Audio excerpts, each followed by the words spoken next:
And now, William Bendix in The Life of Riley.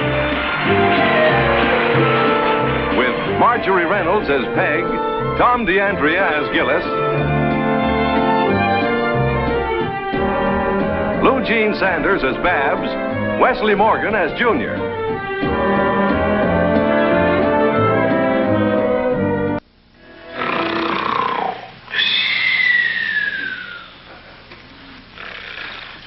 Pop has to whistle. I wish you'd learn a tune. When you live with it as long as I have, you'll get used to it. How do I look, Mom? Very nice, dear. What do you have to get all frizzed up for? Just to go to the picture show. Because George Savage isn't the sort of boy that you go out with in a sweater. What's the matter with him? June. I wish you'd go out once in a while, Mom. Must be pretty boring staying home every night playing cards with an infant. Who's an infant? I blitzed you 4 games in a row. Only because you... There he is now. Could you wake up Daddy, Mom, so George won't hear him? Shake your father, Junior. That won't get us anywhere.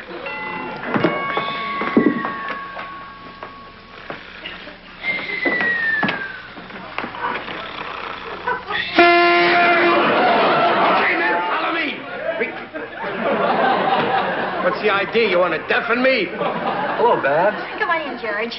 Good evening, Mrs. Riley. Hello, George. Mr. Riley, Junior. You and Babs better hurry up if you want to catch the first show. Just a minute. Where are they going? To the Tivoli, Daddy. What's the name of the picture? I don't know. You don't know? Well, that's a fine way to start out for an evening. Oh, Daddy. I'm not going to have my daughter look I've already told them they can go, Riley. Well, have a good time, kids. Don't eat too much popcorn. Get her home early. I will, Mr. Riley. Good night. Good night.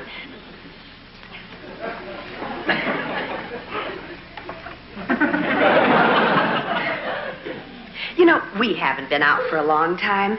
Why don't we do something tonight? Okay, call up the Gillises to come over. We'll play some canasta. Can't you think of something besides the Gillises? Yeah, we could go down to the Melrose Alleys and watch them bowl. I'm afraid the excitement would be too much for me. I know. Why don't you and me and Junior play authors? Last time we played, I had Shakespeare and Longfellow back to back when the Morrises came busting in. Mom means take her to the show. What for? I can sleep better in my own chair than in one of them loges. That don't cost me nothing. Well, I'm a little fed up staying home every night listening to you snore. Well, where do you want to go? Out. Other husbands take their wives out to the theater and dinner every once in a while. Every time I ask you to go to the theater, you say no. I'm not interested in the bon-ton girly burlesque. Taken me to a real theater for as long as I can remember. I can't go running around being one of them playboys. I don't make that kind of money. Well, you'd have enough if you didn't throw it away on foolish gadgets. Foolish gadgets? What foolish gadgets? Name one. The diver's helmet that you paid $5 for. I got petunias planted in that, ain't I? The ski boots that turned out to be both for the left foot. And the stuffed rattlesnake and the shrunken head. You keep out of this, Junior. Your mother's thinking of enough. The $7 that you paid for that idiotic chiming watch. This watch is worth $50. It's a genuine antique. It belonged to Julius Caesar. Julius Caesar never had a watch. How do you know? What were you, one of his knights of the bathtub? Well, you two continue this dazzling argument. I'm going to bed. It's only 7:30. You sleepy already? No. I'm bored. Unutterably bored. I'm bored stiff.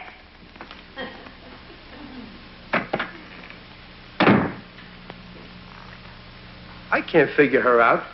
She's got a house to clean, meals to cook, you 2 kids to look after, dishes to wash, laundry, floors to scrub, and she's bored. What more does she want? I know just what you mean, Ryle. With Honeybee, it's the Marambo Club, the Pineapple Grove, theaters, picture shows every night in a week. How do you afford that? I don't take her. That's my system. That's a pretty good system. Sure. But I gotta take Peg. She deserves it. How about the planned picnic? Well, that ain't for 3 months yet. So for 3 months, you describe it to her. Hey, these rivets are no good, Ryle. We better take them over to old Steel Puss. Let me see that.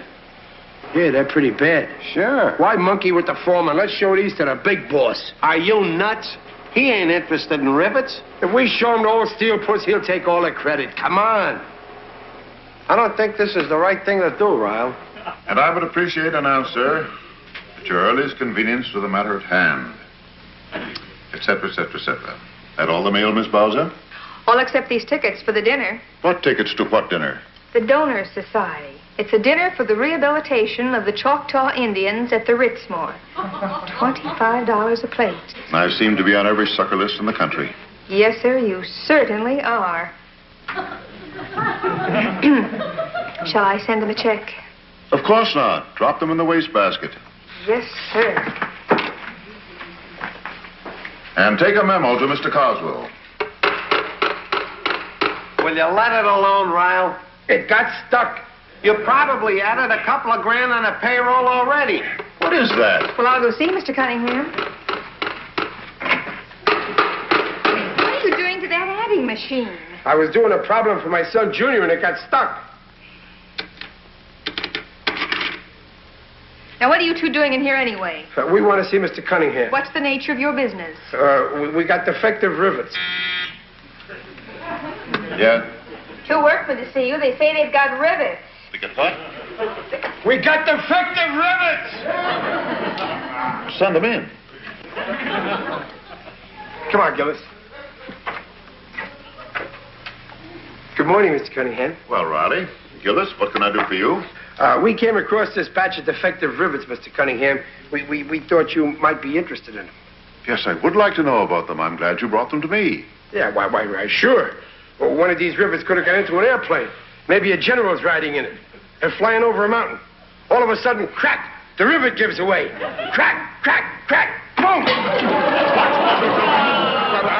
I'm sorry, Mr. Cunningham. I'll mop it up. Never mind. Winnie, bring in a towel. Give me those rivets. What rivets? You threw them in a wastebasket. Huh? Oh.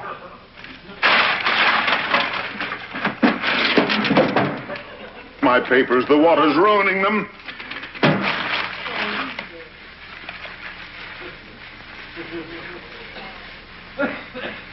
You want these tickets, Mr. Cunningham? If I'd wanted them, I wouldn't have dropped them in the wastebasket.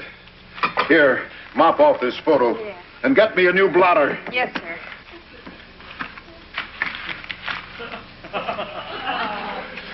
Here they are, Mr. Cunningham.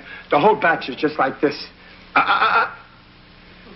Hand them to Gillis.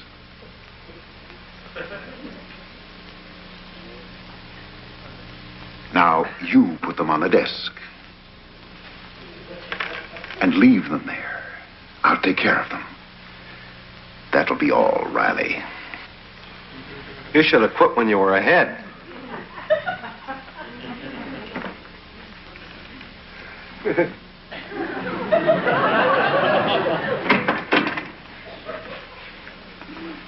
You see, you almost got us fired.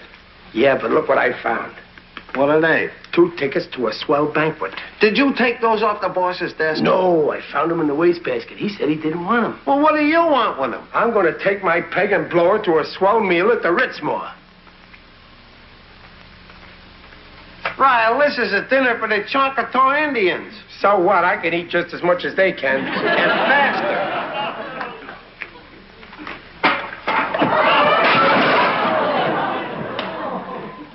Winnie, bring another towel.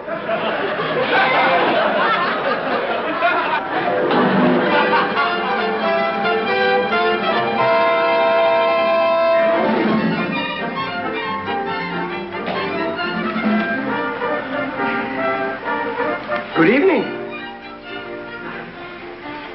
They must be Choctaws. Riley, you don't speak to strangers in a place like this. Why not? We got on as good clothes as they have. Next time you rent a tux, let me go with you. Oh, look at that tie. There. Oh, thanks, Dumpler. Gee, you look wonderful. I bet I got the prettiest girl at the banquet. I'll bet you tell that to all the girls. I've had this dress for at least 3 years. If I wasn't a married man, I'd propose to you. You know something? What? If I wasn't a married woman, I'd accept you. Thanks, Dumpler. Oh, here it is. Banquet room. Are you sure you got those tickets from Mr. Cunningham? Oh, yeah, sure. He wasn't going to use them. Knock on the door, Peg. Well, you don't knock. You go right in. It says private. You have tickets. Open the door.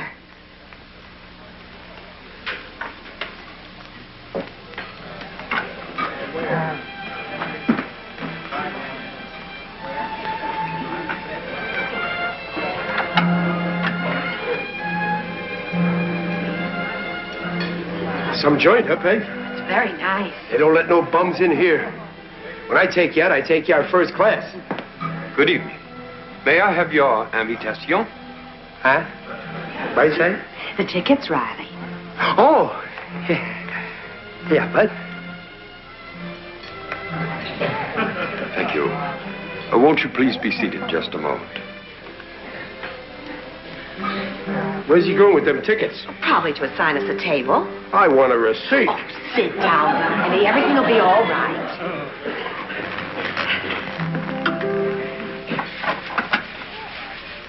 Oh, here we are, madame. Obviously. Well, I suppose Carl will be back in a minute. Sit down, Felicity. Ah, I see we have company. I'm Cecil Spencer Kendrick, III. How do you do? You mean there's two more of you inside? Oh, jolly good old fruit. Jolly good, eh, Felicity? Two more of me inside. Quite droll. Yes. May I present my wife, Mrs. Kendrick? How do you do? I'm Mrs. Chester Riley. I'm Chester A. Riley, the first. First. Oh, yes. Charmed, I'm sure. Quite a good turnout. Eh, what? I didn't say nothing. He asked me a question. I haven't seen you at any of our meetings before. Are you one of us? Well, we ain't pure Choctaws, but my grandpa was part Siwash. That was old Grandpa Sourbelly.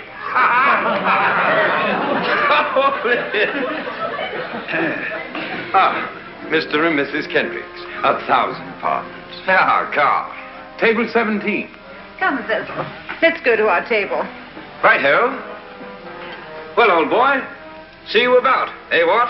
About what?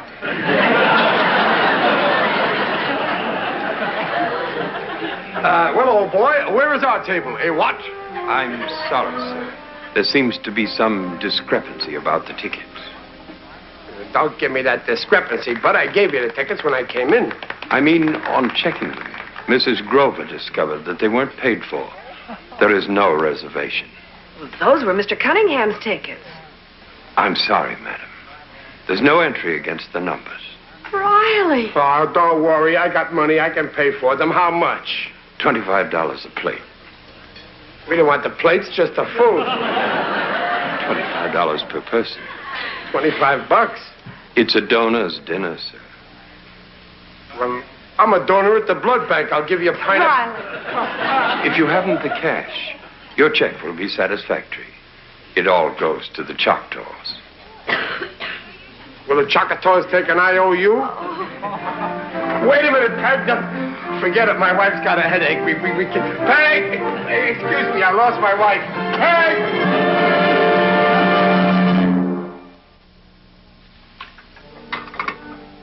You ain't spoke to me since last night.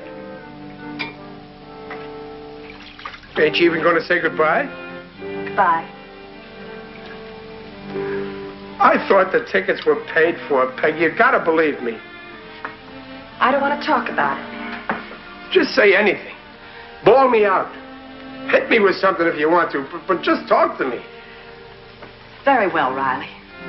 I was never so humiliated in my life. Suppose that had happened in the dining room in front of all those people.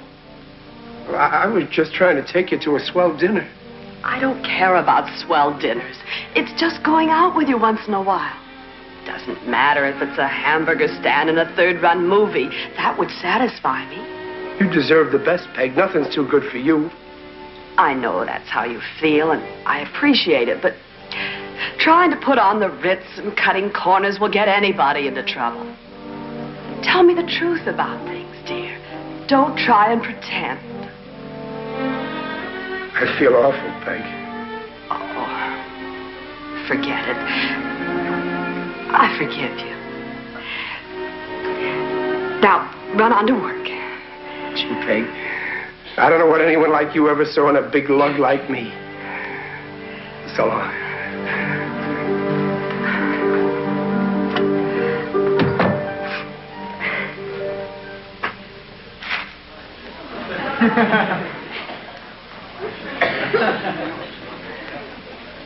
Hey, Riley, if you ain't gonna eat that sandwich, give it to me, will you? Honeybee got soap on this one. No use starving to death just because you and Peg had a fight. We made up, but I still feel like a heel. Well, what do you expect? Taking your wife to an Indian dinner, making out like you're Buffalo Bill. I was just trying to show her a good time. You got me in a mess, too. Now, Honeybee says I gotta take her out tonight. Did you say no? You think I'm nuts? She should be with the government. All she knows about them flying saucers. Where you taking her? To the Marambo. To Marambo, that costs a fortune. Not if you play it smart the way I'm gonna with Louis. Who's Louis? He's a waiter in the joint. You mean you know a waiter at the Marambo? I don't know him personal, but he went to school with a pal of mine, see? He's got a racket. What racket? If you want to go, my pal calls up and makes a reservation at one of Louis' tables, see? Then you go in and drink champagne, eat Rockefeller's oysters, broiled peasants under glass, crepe Suzettes. What's crepe Suzettes? That's pancakes soaked in kerosene. Then they set them on fire. Ain't they kind of hot?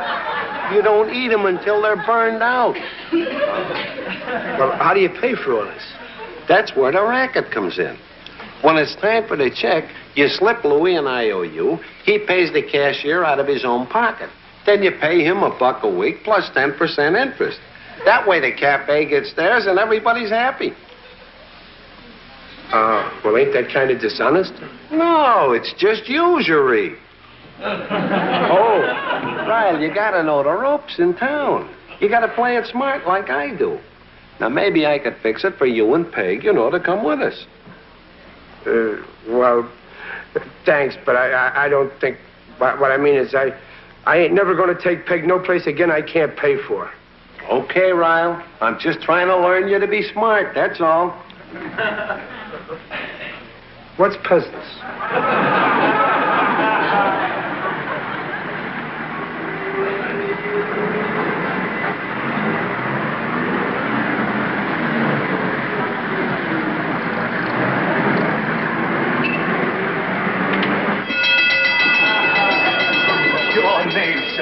Your address and number in family. What did I do? I didn't do nothing. Oh, yes, you did. You most certainly did. I just came in to buy some flowers. I didn't know the joint was closed. My congratulations, sir. You are the 1,000th customer of Fawley's local branch. You have a family. Oh, yeah, I got a wonderful wife and a son and a daughter. Your name, sir? Chester A. Ratty.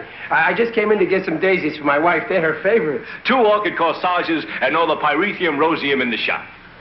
But I just want to get some daisies. I only got $2. Oh, sir, your money is no good, and the flowers are complimentary. And you and your family are to dine tonight at the famous Marambo as guests of Fawley's Incorporated.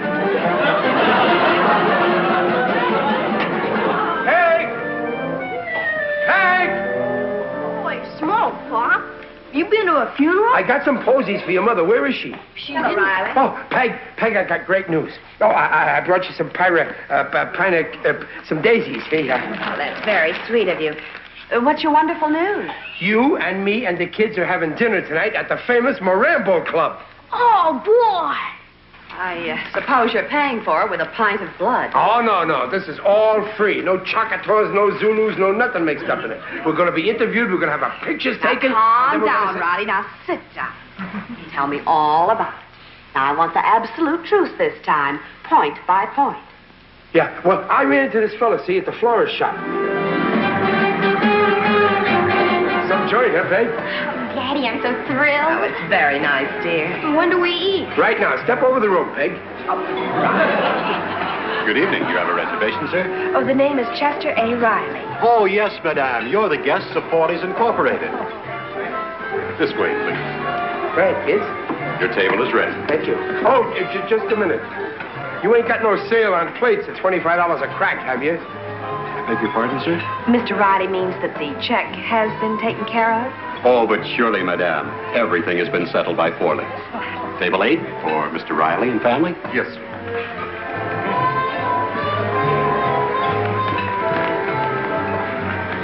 Look out, Mom. He pulled the chair out. Junior, he's supposed to. Junior, that's high class. Now pull the chair out for your sister. What's the fun if she knows I'm doing it? Do what I tell you. Ah, heck.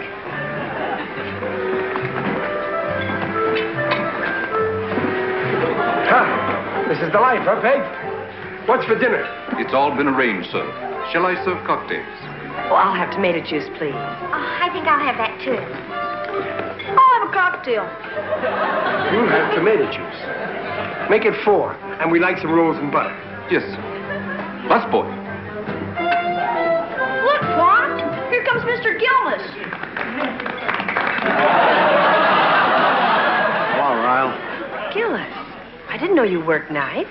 Nights, Saturday, Sunday, holidays. What happened, Gillis? Louis fell down on me. Where's Honeybee? Cigars! Cigars! Cigarettes! Hello, folks. If you're dependent on Louis, I got another tray for Peg. Honeybee, what does it mean?